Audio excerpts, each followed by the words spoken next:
seen some rough fouls in that league. Trying to set the tone for this one early. Bronco to take it. He's got a mean left foot. Lifting it in far side. Apparently in an onside position is Brazil. Played across and a score. Tony Meola's chasing after the linesman. And so is Jeff Vegas. The linesman was in a strange position, number one. He was not even with the last pack, although perhaps the referee was. The linesman was on the corner flag when that free kick was taken by Bronco. And before the kick was taken, the whole U.S. team sprinted out. We're looking at it much too late here. It's obvious here. There's 3 Brazilians in there by themselves. The United States racing back when they did not see the linesman over in the far corner there was not even with the last defenders of the United States, although the referee probably was, and then it's his decision. We've got a different angle, but I think the tone of my voice indicated that I thought he was offside. There were definitely 2 Brazilians in an offside position. They don't necessarily need to be called offside, but the player on the ball, that's the question. The player that received the ball, was he in an offside position when the ball was played? I believe he was. Careca's the man that scores. You see the U.S. team sprinting out, waiting for the whistle. No whistle is there. Now the ball played across, and there's Careca just getting a touch of the ball at the near post. But the United States team in complete disarray after the failed offside trap, or the non-call, we should probably say. A little miscommunication on that pass out. Basically a missed hit. Woodring was the closest to it. Here's Vink trying to split the defense. He walks in, and he scores! Brazil leads 2-0.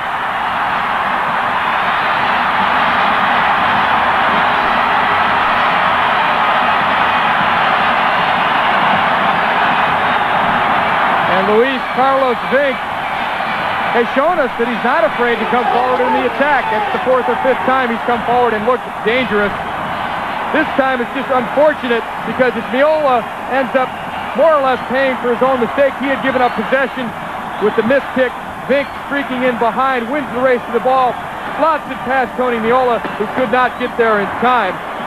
Not much of a chance really for Meola. And here's Dunga lifting the ball. Look at this great spin and tremendous technical ability, skill, so to lift the ball in that the Brazilians use. Vink runs onto it and puts it away to make it 2-0 for Brazil over the United States. Well, that's a defender and not a goal scorer. This is his 23rd international tie. It's his first international goal. Dunga showing some real finesse there in the chip that he placed in behind the U.S. defense for Vink. Well, Vink is rewarded for some hard work today. He's made a lot of runs. That was his great chance to score, and now he gets a breather, a little liquid refreshment. As you heard Jim Rosenthal mention, the England players not happy about the length of the grass on the pitch here. And of course, with all the heavy rain we had in that hour before the kickoff, it's going to be very, very greasy on top as the ball comes into the near post, and a chance for England straight away, and that might well have provided a goal for Nigel Clough, breaking from that position in midfield that he's occupying tonight, the Gaza roll they're calling it, and a marvellous opportunity there, Rodney, for England to take the ball goes out wide. It's a good early cross, goes to the far post and slices it wide. And that's a dangerous looking ball into the box, and Palmer went in with a fine challenge. Might just have made all the difference really there. Certainly Winalda was in a good position to capitalise if there'd been any mistake. Palmer took a risk then, but got away with it. Those long legs of his, extricating himself from danger and finding Sharp. On it goes to Ferdinand, and that's a lovely little flick header on.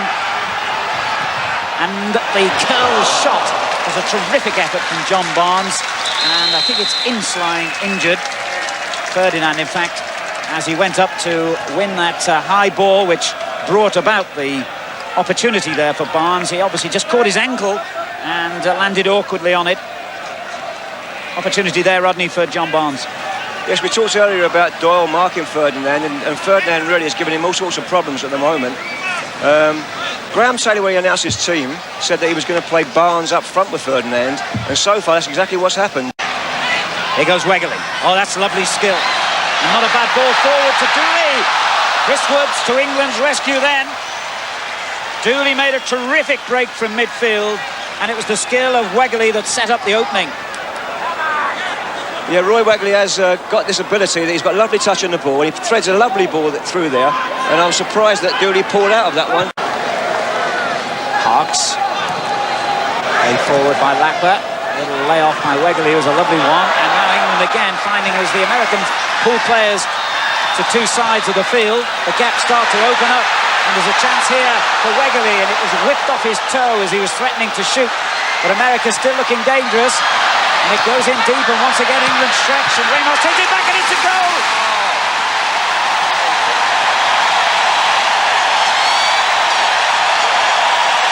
This crowd has gone absolutely bananas. Can you believe it? And you have to say, it's been on the cards. Tom Dooley was not hanging his head down then. He got his head in exactly the right place for the lovely little pullback by Ramos. England in red shirts tonight, remember, now attacking the goal to our right. And if ever there was a critical 45 minutes in the history of English football, and in the 3 years of Graham Taylor's reign as England manager, this is it. We can't, of course, overstate it, because it is basically a friendly competition, this. And as such, it's not really going to make any difference to England's World Cup future if they lose this, but you can only begin to imagine the headlines if they do, as Dixon crosses a useful ball in, and it's a brilliant save by Meola to prevent what would have been an own goal equaliser there.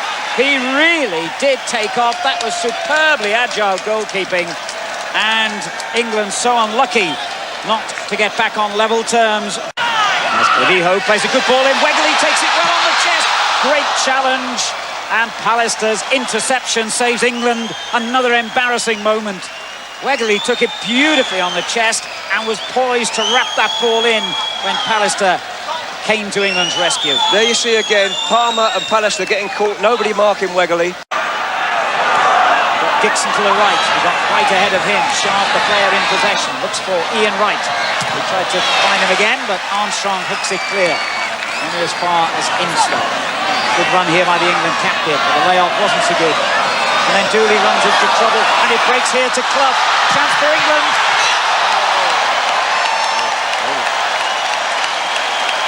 Brilliant goalkeeping. And Clough frustrated again. Another example of giving the ball away in the last third of the field, Alan. And it breaks through for Clough. Hits it on target, and Meola again makes an instinctive great save. Corner floated in high and touched on to Wright. Ooh, well, he had to obviously go for it first time, but in doing so, stabbed at it rather wildly. This is a great chance. Flick on at the near post, comes through to the right. There comes a corner, comes in, it's flicked on. He stabs it with his left foot, and he will be very, very unhappy with that finish. He should have scored there. It's Clough who lifts it. Another brilliant save from Meola. It was a superbly taken free kick by Nigel Clough. And Meola is proving to be America's hero at the moment.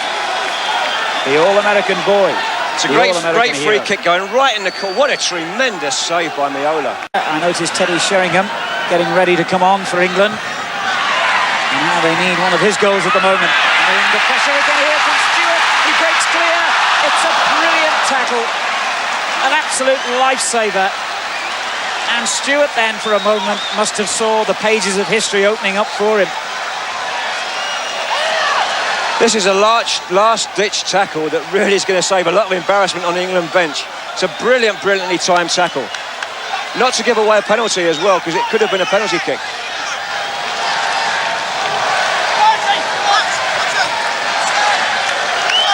It really was a lifesaver, that. Stewart had his finger on the trigger. Chris Woods comes for it, and it's a goal! And the substitute has scored, but the United States have gone absolutely crazy here, and I'm sure the whole nation will as well. Woods is beaten. Leilas, the substitute, has made it United States 2, England 0. The tormented figure of Graham Taylor knows now that the talk in the papers tomorrow will be how long can he stay in the job. Well, we talked in the first half about the way the Americans pile in on set ball situations. This is a brilliant corner, right in the deadly area of the box. Chris Woods goes up, but the boy out-jumps him and scores a magnificent header.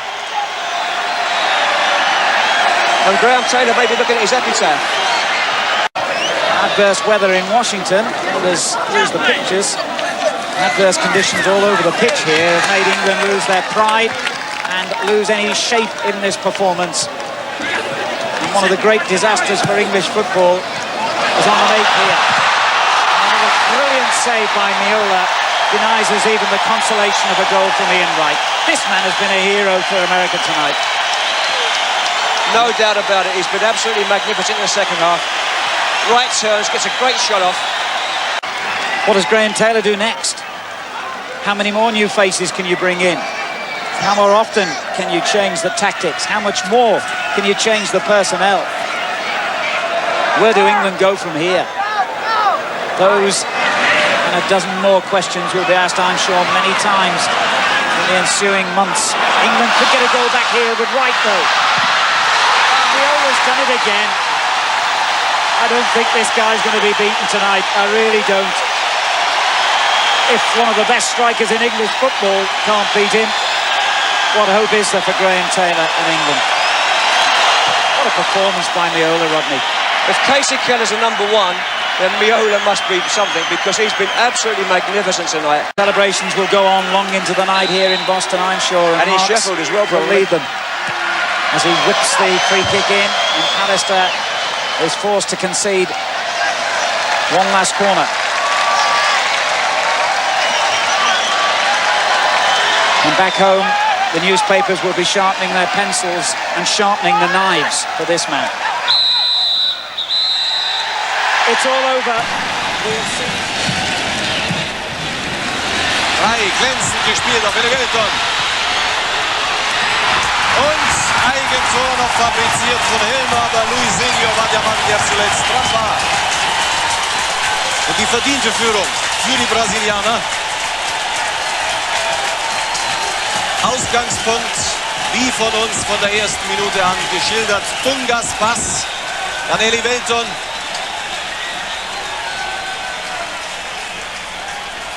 Setzt sich durch gegen Effenberg. Pressball. Luisinho.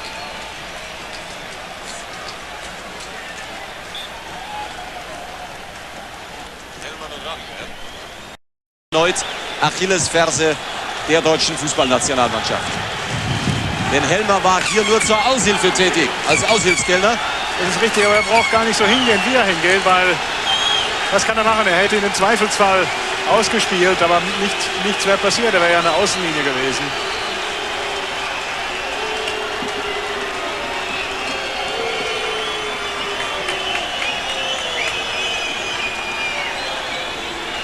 Bleibt nur zu hoffen. Ein paar hat er verschossen dieses Jahr in Italien, Careca. Vielleicht.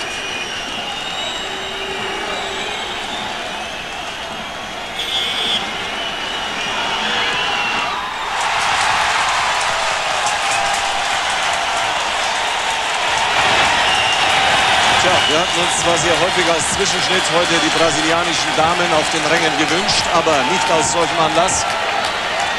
2:0 für Brasilien, Careca mit Foulelfmeter. Man kann nur sagen, wie im Dezember letzten Jahres, alles wie gehabt.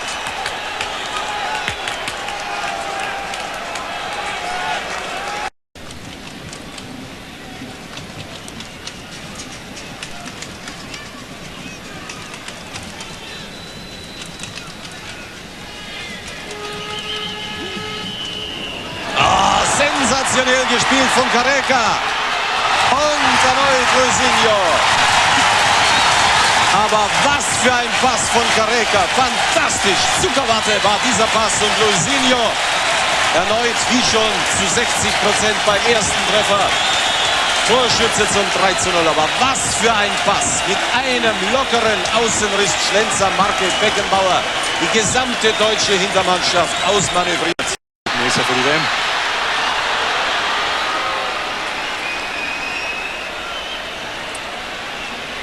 Die deutschen Stürmer kennen das Spiel 1 gegen 3. Klinsmann und das ist es doch. Musterpass von Christian Ziege. Das gönne ich ihm. Bei seinem Länderspieldebüt. Super gespielt. Hat er von den Brasilianern gelernt in der ersten Halbzeit. Und aller guten Dinge sind 3 für Jürgen Klinsmann. Dritte Chance, erstes Tor. Bin ich sicher, ob er nicht im Abseits stand. Sah mir sehr verdächtig aus. Bräuchte man eine etwas andere Kameraführung. Na, war nicht im Abseits. Nummer 6 steht drin. Branco stand drin, kein Abseits. Reguläres Tor.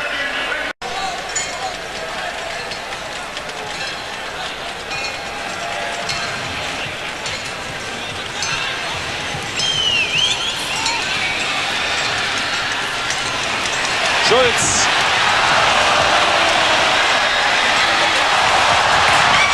Möller. Ja. Wir haben ja wieder Hoffnung, meine Damen und Herren. Aber das Tor gehört zu 50% dem Michael Schulz. Zum einen stöhnten viele auf, weil er den Ball nicht richtig getroffen hat. Aber er hielt die Birne genau in die richtige Richtung. Schauen Sie sich das nochmal an. Hier zunächst missglückt und der Ball fällt genau auf den Kopf von Schulz. Und das war die Einleitung dieses Tores. Zudem lobenswert der immense Einsatz von Kalle Riedle zuvor. Und dann Möller mit Auge und Übersicht. Und die Welt sieht wesentlich besser aus, wobei ich die ersten 45 Minuten schon aus Lernzwecken mit Blick Richtung Fußball-Weltmeisterschaft keineswegs vergessen möchte. Nur noch 2:3.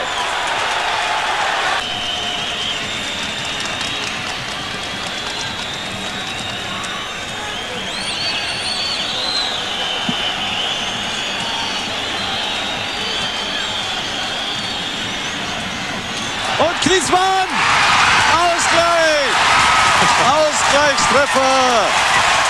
Langer Einwurf, sagte der Kalle beim zweiten Anlauf von Michael Schulz. Klappt das? Schulz damit schon am zweiten Tor beteiligt.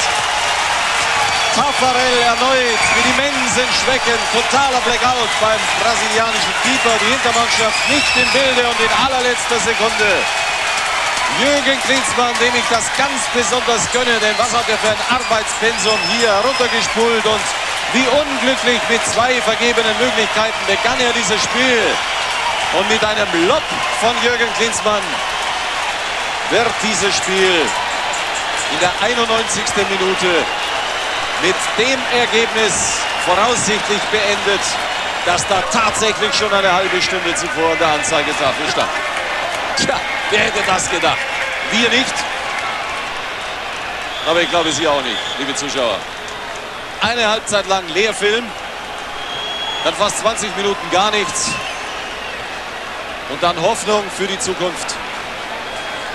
Speziell in Spielen gegen Brasilien. Das ist die deutsche Mannschaft. The Brazilians spread it around so brilliantly in the first half against the Germans to go 3 up, and here's Correca. Pallister stays with him, and Pallister does well.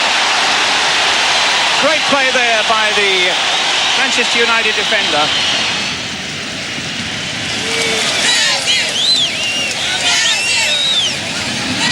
Milton. Quick challenging by England, and in No way are the English lads at this moment overawed. They feel they've got an awful lot to prove here, which indeed they have. And here's Wright now. Brought down right on the edge of the box. No free kick. And Albert gets it away, not very far. Good work there again, this time by Batty. Holding him up for just a little bit. But Milton coming through the middle now for Brazil, picking up Correca.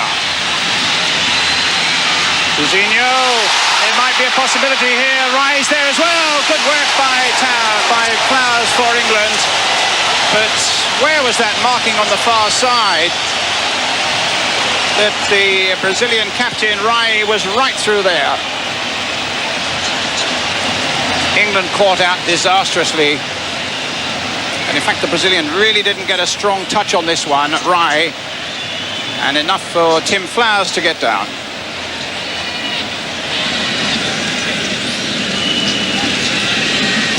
Wright crosses in. Dunga got that away. And Ian Wright once more a speculative shot. And finished up as a goal kick to Brazil. Very unlucky on both occasions. Nearly found Clough with his first cross from this cross here. He just managed to clear it there, and as you say, an instinct. That's when he's better, when he doesn't have to think, when he just pulls the trigger. I mean, he surely can't believe what happened to him the other night against the USA. On another day, he'd have probably had 6, wouldn't it? Dunga. Elevelton.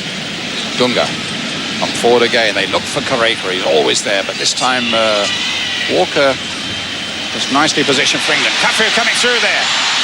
On the far side. Well, it was as well for England that Des Walker got in then, because a Brazilian was at the far post awaiting the formality of a tap-in. Great run here by Cafu, Getting the better of Earl Barrett.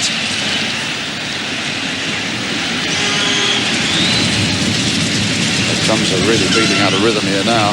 But as yet, we haven't found the irresistible Brazilian rhythm on the field. Right going for this one, along with Valbert, but it's a free kick to England. He'll be encouraged, Ian Wright, by the fact that the Brazilian fullbacks push on and leave a little bit of space, or quite a bit of space behind them. And those are areas he loves to run into. Up comes Pallister again. Platt is in there, Wright is in there. Looks as though Clough might be the one coming across to take it. Graham Taylor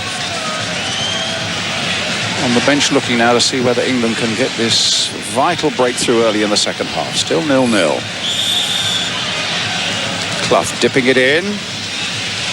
Knocked back again by Pallister, and then put out eventually by Marcio Santos for another England corner.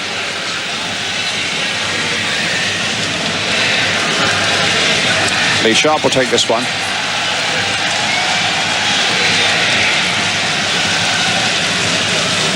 He's knocked it wide to Sinton. There's Sinton's cross coming in. And England have scored, and it's David Platt. How about that for a substitution? Taffarel is beaten, and England have scored this opening goal. Yeah, some good quick thinking by Sharp there. Instead of loading the obvious corner in, everybody was expecting, plays the ball back to Sinton.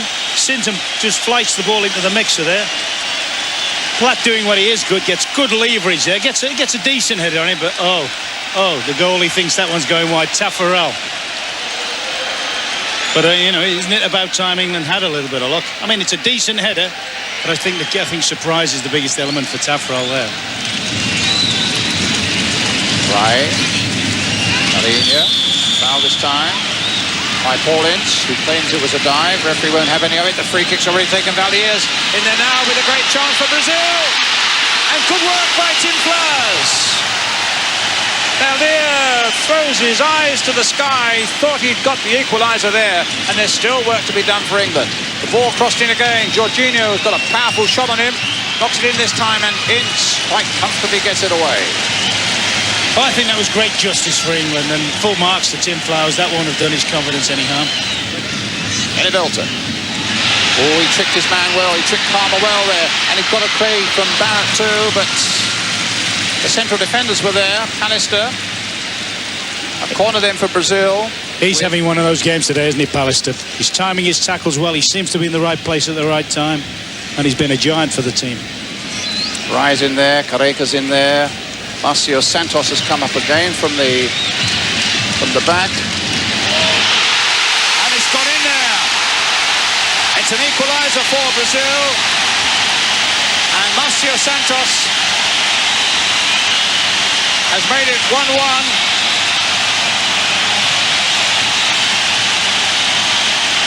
Well, the big defender I told you was coming up from the back. In the end, it was quite a simple little header for Marcio Santos. Beyond the despairing dive of Tim Flowers. I mean, it isn't even a good corner, is it? It's a half-hit one. Pallister doesn't quite get there. And then he sneaks in off the back of Carlton Palmer. A victory would have been wonderful, of course, but a draw would be also an excellent result for England. Back for England, Marcio Santos more to the point, Brian, is the way we've played. Yeah, I mean, I think we've played with a fair amount of intelligence against a very good side. Belton. And that was going to bobble a bit unpleasantly for Flowers, about 4 or 5 yards ahead of him. It just kicked up a little bit, but the Southampton keeper was nicely behind it again. Well, it's been one of those better days today. Let's just hope England can hold on now for these last few minutes. But here's Jorginho for them. For Brazil, Walker did well. Jorginho again. Just bought a little bit of time. Good save by Flowers at the second time as well. That time from the number 20, Palhinha. But it's been a lovely debut for Flowers, hasn't he? I mean, really, on another day, Palhinha would have played this well wide of him. He's just played it in nice, straight into his midriff. The full-time whistle, and England have got themselves a draw against Brazil, and a draw they thoroughly deserve, without any question at all, in the heat here of Washington, when David Platt put them ahead, and then Marcia Santos.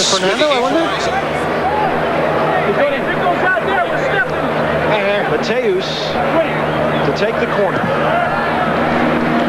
Viola in trouble as the ball across.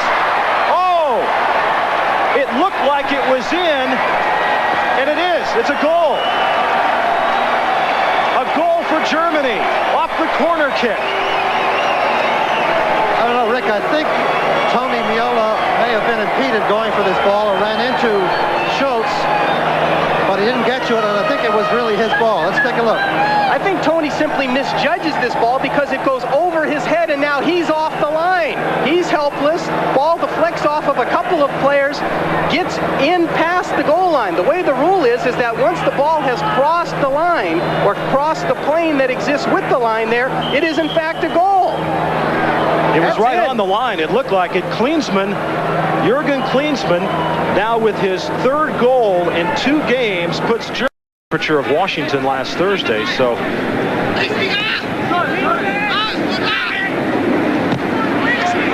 long ball coming down to Waverly. Off the chest, the shot to center, the score! And look who it is, Thomas Dooley.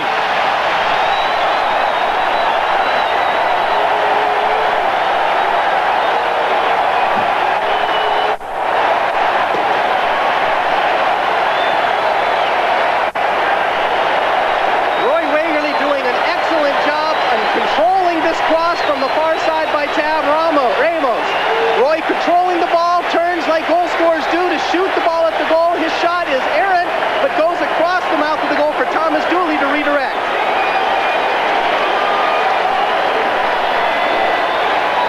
Once again, excellent control by Roy Wagerly. His shot across the mouth of the goal. Thomas Dooley doing what he does so well, Seamus, you mentioned it, timing his runs forward. A tremendous run by Dooley, getting by Guido Buchwald, who was the sweeper. He outpaced him, victimized Germans, and the Germans had 10 players on the field at that point because the injured player, Bein, had not come back on. Out into a general area, Rick, not at a specific player. And that's what the United States team has to do, because you can't keep giving the ball back to Germany. They'll come at you like nothing you've ever seen before. The long cross over to Seguin. The header, the score! Riedla! Well, we talked about his ability to use his head, but we talked about it in conjunction with his jumping ability. Well, there we saw his diving ability. Riedla is just a goal scorer by instinct, and you serve it anywhere near him, he's going to get a head on it, a foot on it, and Tony really with not much of a chance there because a terrific diving header from Riedla. Seamus, what you want to do as a defender is always keep yourself between the man with the ball and the guy you're guarding. John Doyle lets Riedla get inside of him, therefore getting a beat on the ball and able to direct it on target. And Seeger with a very high-quality service in here, and a wonderful diving header. Just a class. Possession today, Rick, has to be 2-1 in favor of Germany. Which is exactly the way that they like to play, Roger. They want to keep control of the ball. They want to work their game plan with possession, and they're doing an excellent job. Kohler, the shot, the save! Score! Riedla!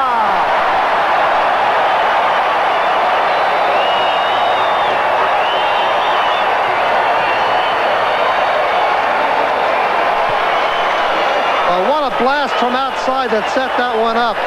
Riedla with the goal, with the easy rebound for Riedla to knock away. But a tremendous shot by Jürgen Köhler, who comes forward from his central defensive position to crack that shot off the crossbar. Look at this shot from about 20 yards, 25 yards under the crossbar, hits the crossbar, comes down, not over the line, but Riedla, ever the opportunist, ready to knock it in. And Seamus, you got to remember, anytime there's a shot back towards your goal, you've got to follow the ball. The shot here is a blast. Tony deflecting it off the post, but Riegel follows the shot up, whereas John Doyle slows down a little bit, and he's got himself a wide open tap in front of the goal. Look at this shot, and watch this touch by Miola. If we can just see it, a little touch down off the crossbar. That's an interesting shot, and it's very easy there for Riedla to just... The fatigue factor here, Rick. The U.S. players have done a tremendous amount of defensive running here. There's a man open on the far side, Effenberg. Armstrong giving chase. And the Germans with space to center. The head to score! Riedla!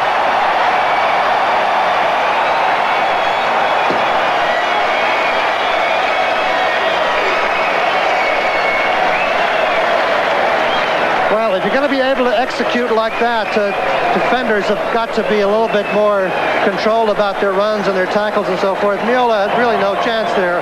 But look at Effenberg, wide open, once again ghosting through at the back. Nobody tracked him down. Armstrong comes over, doesn't get close enough to him, and once again nobody trailing Riedla closely enough, and it's an easy diving header for him. Armstrong goes over. He's in a lot of trouble here because Effenberg has the skill to go around him, so he slows down. Instead, the quality cross, and Riedla just beautifully nodding it home for the fourth goal. And Seamus, also important to note is that John Doyle leaves his man, gets caught trying to track both the ball and the player. Riedel ends up setting him up. Bureau of Tourism, Illinois, don't miss it. And by Budweiser, fresh, pure, natural, proud to be your bud. The next segment of the game is presented commercial-free by World Cup USA 94, and it's a goal by Ernie Stewart. Don't miss it for the world, folks.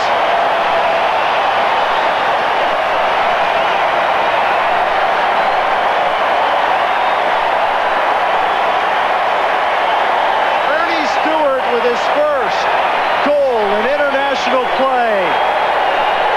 This play starts by Mike Lapper just pounding the ball down the field. What does an Ernie Stewart do to your team? Speed. Running on to the end of that pass. Kupka coming out of his goal. Ernie just slots it into a completely empty net. Tremendous speed by Stewart. This is just what we talked about, how he would give a different look from Winalda. Puts it between the keeper's legs and it rolls just over the line.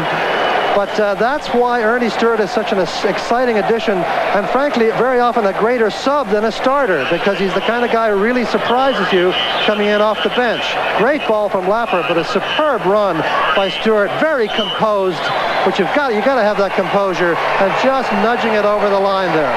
And an incredibly difficult Village, really a nice young guy. Had a great Olympic Games for the United States in Barcelona, played very well over there. Long ball by Harks into the box. The header! The score! Thomas Dooley!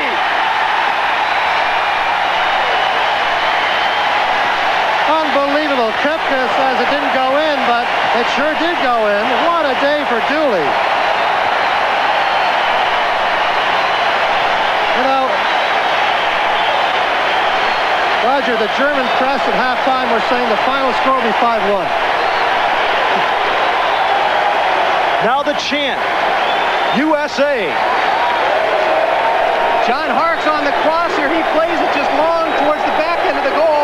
Thomas Dooley putting all kinds of power on that ball with his head, generating sufficient power to beat the goalkeeper from almost 15 yards away. And a perfect header because he heads it down towards the goal line, which is difficult for the keeper to get to. So he has to get that bounce. It's almost impossible to get there and keep it out. Unofficially, the 80th minute, Thomas Dooley's second goal of the day. And boy, that was a big-time play right there from way out in the box. That's huge, and the angle that we've got here doesn't quite show the ball crossing the goal line because it is not important what the goalkeeper does. It is long cross coming in towards Riedla. Good with his head, and just wide of the England goal. Riedla so good in the air. He's not the biggest of men at 5'10" is Karl-Heinz Riedler, but got up so well and was allowed a certain amount of space as well, Ron. Yeah, well, this is exactly the ball I'm thinking of. They're over-hitting the centre. They're missing Pallister out. Riedler's done brilliantly. He's done that twice already where he's pulled on Earl Barrett's shoulder. And I mean, he's very, very close to a goal there. I don't think he actually went for goal here. I think he's probably just trying to keep the ball in the danger area. What we also know, of course, today, Brian, is as well, all right, it's billed we would think as a friendly, although it's a US Cup game. But there's never, ever a friendly between us and them, is there? Never ever. Riedler. Klinsmann's up ahead of him. Effenberg's on the far side. Here's Stefan Effenberg with a shot. Over the top. But that's two chances the Germans have made in a fair amount of space in the last 90 seconds or so. Germany get it away again, up to Effenberg. And now once again Muller, who's having a terrific game through these midfield areas. For Germany, Riedler's gone off him on one side, is still with Muller. He might try a curling shot. Beautiful save by Martin.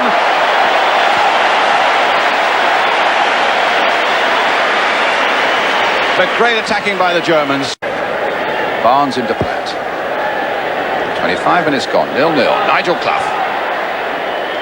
Merson now away on the far side.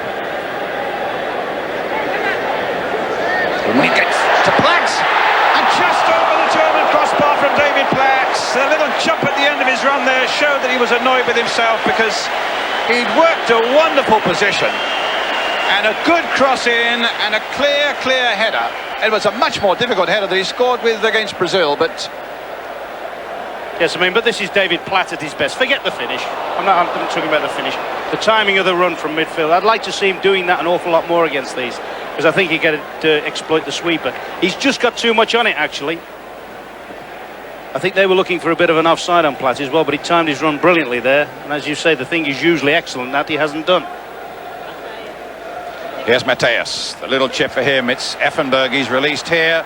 Stefan Effenberg with a shot. And Germany score. Effenberg the scorer. 26 minutes gone. And England just a moment ago so close to being ahead. Find Nigel Martin beaten by Effenberg, and Germany are a goal ahead. Yeah, but he's been threatening this all match, Effenberg. He's been running down that right-hand gully all game. Great chip in from Matthäus. That was why David Platt's run there was so important, wasn't it? That's one of the few times yet that we've burst from midfield and got ahead of the ball. Schultz, well, that might offer something for Merson. Oh, a fabulous shot and a fabulous save. Merson caught that superbly on the volley. I thought for one lovely moment it was going to dip just in under that German crossbar, but up came Ilgner. From here, Brian, I'd have put my mortgage on it. We're right behind that. It looks ill. That's a great save from Ilgner, because it looked as if it was past him. England's corner. Clough throwing it in again. That's an easier one for Bodo Ilgner, and the little throw out, trying to release Effenberg, but Sharp had got back there quickly for England. Here's Ince. Effenberg has stayed down. The game goes on. There's Walker on the far side. Ince gets it back again from Barnes to Ince, and it's a goal by Platt, and it's 1-1.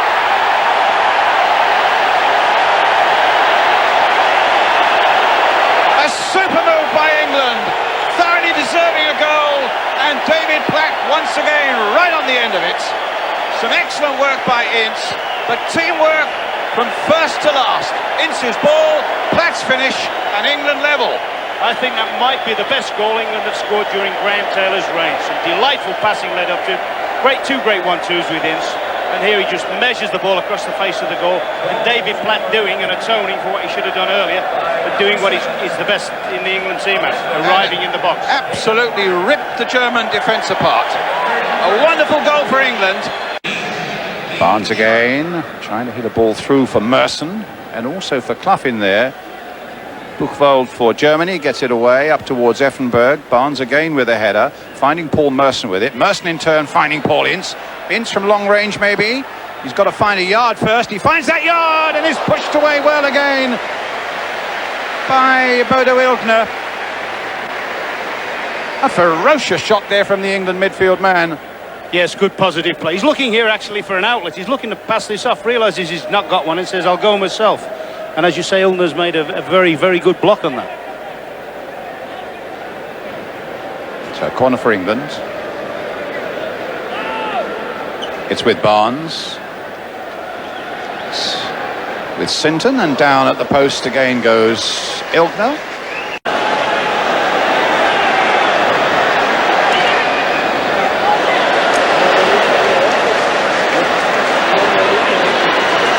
Klinsmann stops momentarily, but here's a chance now for Ziege. And Martin just got a touch on it, but Klinsmann finishes it off, and Germany go back into the lead.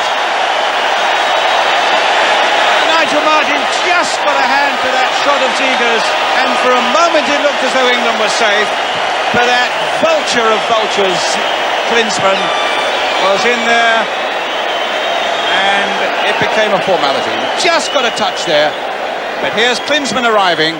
What is nice about them today as well, they look to be playing the way we would associate German sides to play. I mean, there was a thing in the 1990 World Cup where they weren't the most popular winners, were they? Well, they were flying around looking for penalties all the time, weren't they? Apart from anything else. Ince with a shot, just wide of the German goal. Graham Taylor with plenty to reflect on, and it's got a little better over the last couple of games, even though England have been beaten here. The US Cup 93 goes to Germany, but England by no means disgraced here against the world champions.